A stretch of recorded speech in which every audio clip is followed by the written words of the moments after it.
Hello and welcome to the VidTechy YouTube channel. This video shows you how to pin your comments on YouTube.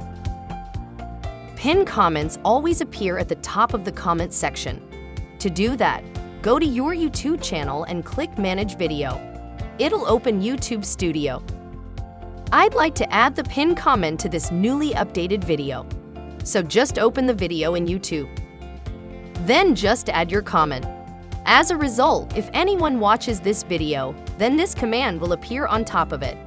For example, here I recommend it to my other videos. Once you're done, click Comment. Once you click Comment, you have an option button here. Just click and click the pin.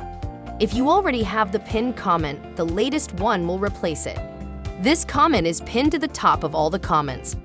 This way, you can pin the comment on YouTube. I hope you enjoy the video. If you want to see more videos about YouTube marketing, subscribe to our YouTube channel VidTechy.